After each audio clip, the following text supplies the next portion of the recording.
Okay બેટા, ધ્યાન રાખજો અને ખુશીથી ફરીને આવજો. સારું પપ્પા, ફોન મૂકું છું. તમારી તબિયતનું ધ્યાન રાખજો. અરે દિવ્યા બહુ શું થયું? ચા નાસ્તો જલ્દી લાવો ને, મારે બીપી ની દવા લેવાની છે. પપ્પા, આજે ચા નાસ્તો બનાવવાનો વારો હિમાંશીનો છે. હા, મને ખબર છે. ચા નાસ્તો બનાવવાનો વારો મારો છે. હું બનાવું છું. વારો? શાનો વારો? આ બધું શું છે? પપ્પા, તમે આ બધું મોહન અને હિમાંશીને પૂછો તો તમને બધી જ ખબર પડી જશે. ઓ અરુણ, તું શું કહેવા માંગે છે?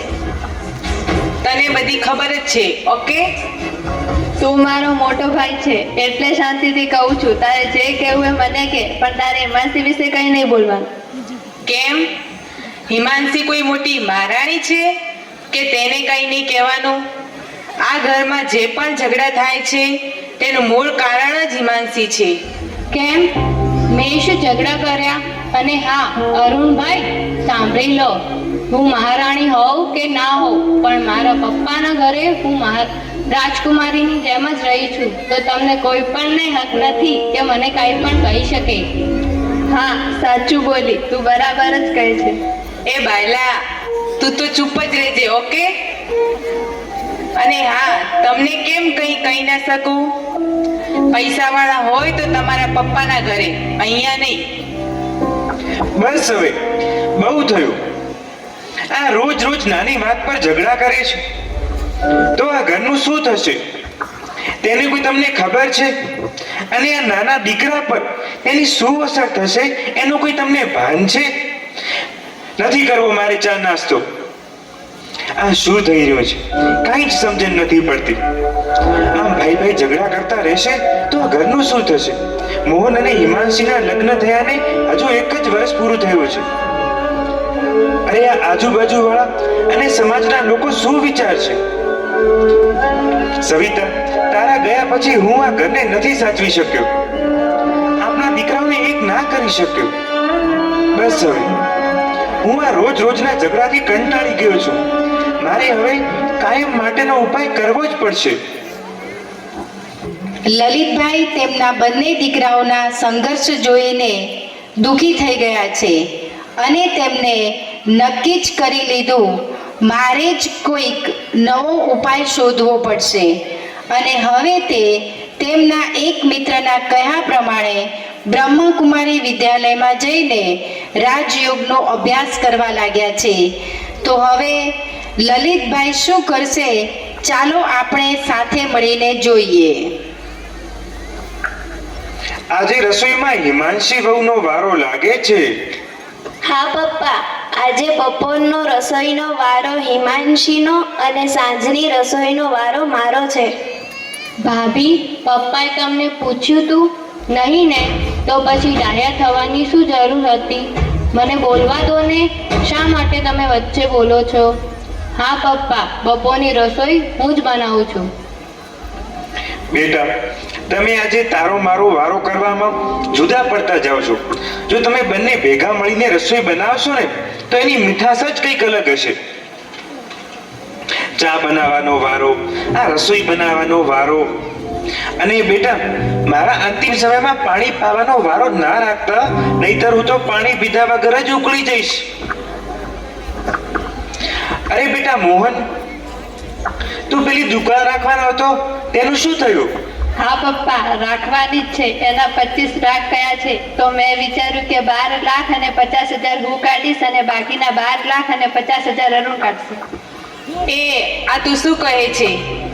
12-50 શેના વળી? અને એ પણ હું કાઢું? જુઓ મોટા ભાઈ, હિમાંશીને પાર્લર બનાવવાનું છે એટલે દુકાન લઈએ છીએ, અને વળી આપણે બંને ભેગા રહીએ છીએ એટલે અડધા તો તમારે આપવા પડે ને. ઓકે? તને તો તારા સસરા આપી દેશે, પરંતુ મારા સસરા એટલા કેપેબલ નથી કે મને આપી શકે. એ બધું અમારે ન જોવાનું હોય.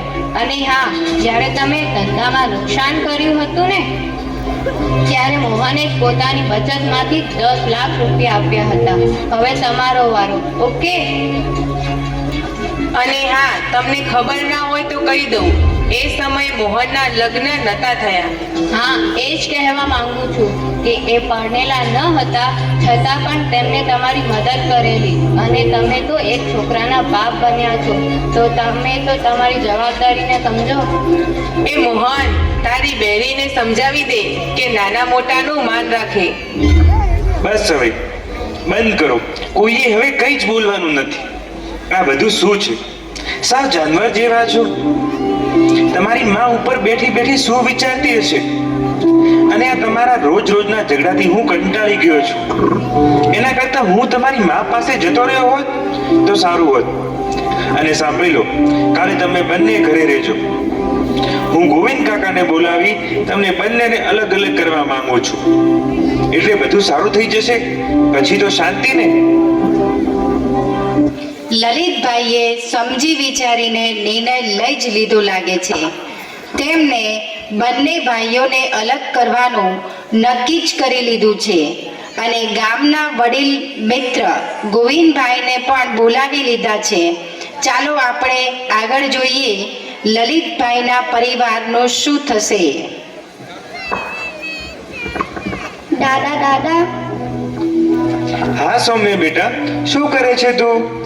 દાદા મને લેસન કરાવજો ને. બોલો બેટા, આજે કયા વિષયમાં લેસન આપ્યું છે? દાદા ગુજરાતી વિષયમાં. દાદા અલગ થવું એટલે શું? બેટા, ગઈકાલે આપણે ઘરનું ચિત્ર બનાવ્યું હતું, એ લઈ આવ ને.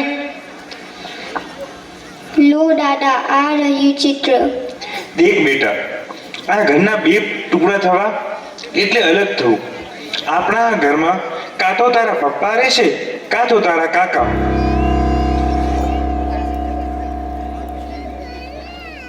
ઘરમાં ઝઘડો થવાથી બાળકોના માનસ પર શી અસર થતી હશે આપણે જોયું. નાનો દીકરો પણ દાદાને પૂછી રહ્યો છે કે અલગ થવું એટલે શું.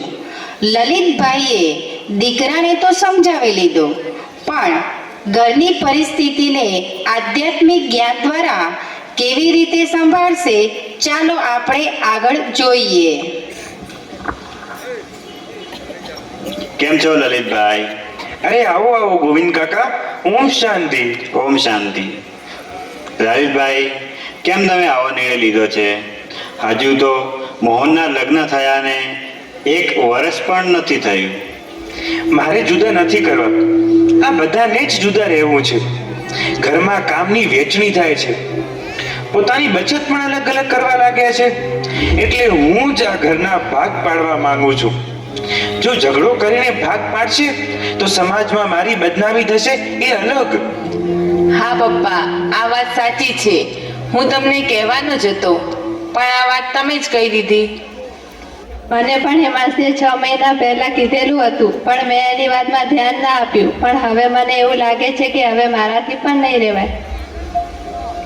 જોયું ને ગોવિંદ કાકા, આ બધા જુદા થવા કેવા ઉતાવળા થાય છે.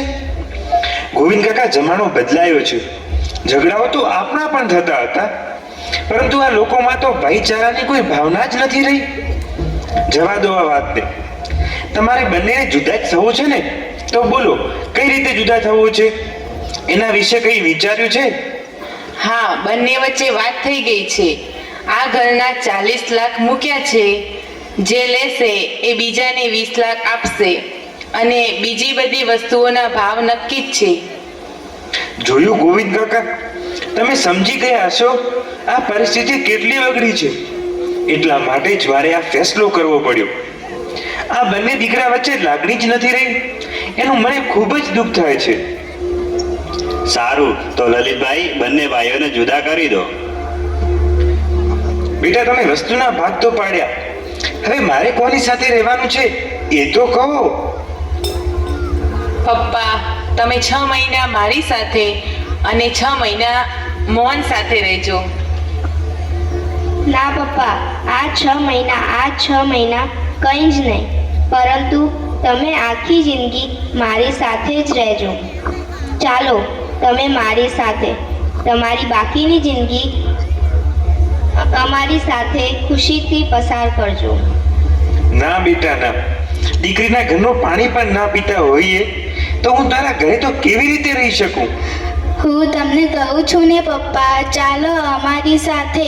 આમ પણ બાળપણથી માત પિતાનો છાયો નથી, તો મને વડીલની છત્રછાયા મળશે તો ખૂબ જ આનંદ આવશે.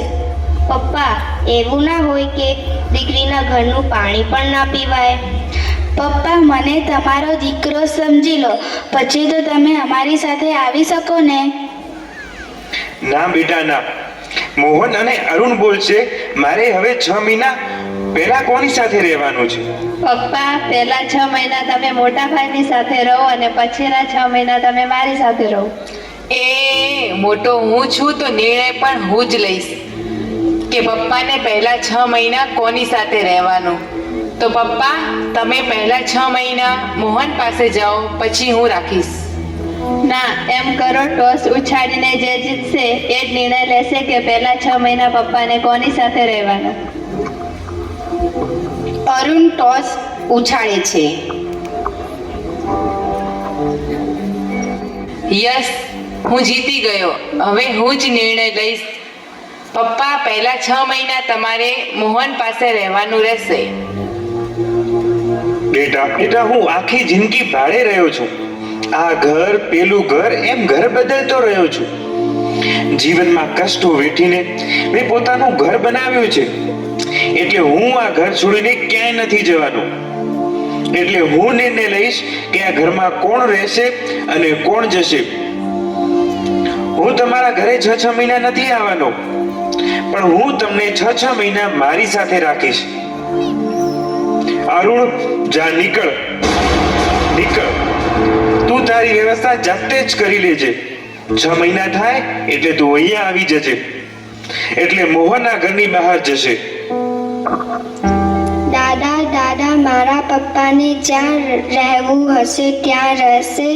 મને તમારી સાથે રાખશો ને?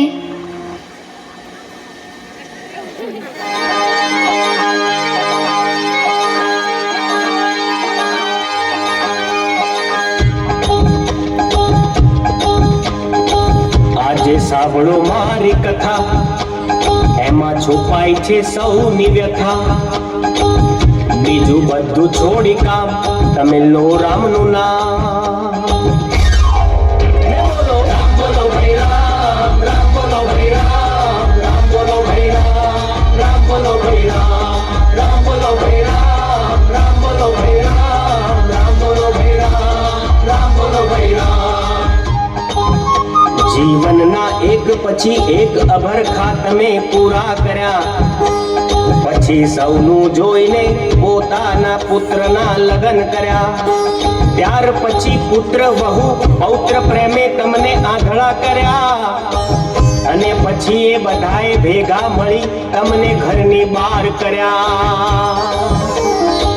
તો હવે એક હાથ આમ ને બીજો હાથ આમ ને બોલો રામ, બોલો ભાઈ રામ, રામ બોલો ભાઈ રામ, રામ બોલો ભાઈ રામ, રામ બોલો ભાઈ રામ, રામ બોલો ભાઈ રામ, રામ બોલો ભાઈ રામ, રામ બોલો ભાઈ રામ, રામ બોલો ભાઈ રામ. પછી પુત્રને છોડી તમે પુત્રીને પ્રેમ કરતા ગયા. એના ભણવા ગણવામાં ધ્યાન આપતા ગયા. પછી એને વળાવી તમારો ભાર હળવો કરવા ગયા. ત્યાં તો એ દેવી લગ્ન પૂર્વે બીજા જોડે ભાગી ગયા. તો હવે એક હાથ આમ ને બીજો હાથ આમ ને બોલો રામ, બોલો ભાઈ રામ, રામ બોલો ભાઈ રામ, રામ બોલો ભાઈ રામ, રામ બોલો ભાઈ રામ, રામ બોલો ભાઈ રામ, રામ બોલો ભાઈ રામ, રામ બોલો ભાઈ રામ, રામ બોલો ભાઈ રામ.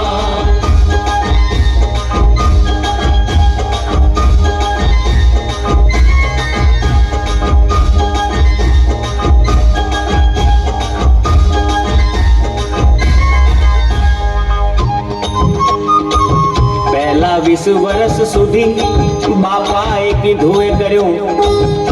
પછી 20 વર્ષ સુધી બૈરીએ કીધું એ કર્યું. પછી 20 વર્ષ સુધી છોકરાએ કીધું એ કર્યું. તો ડોબા આખી જિંદગી તે પોતાનું શું કર્યું?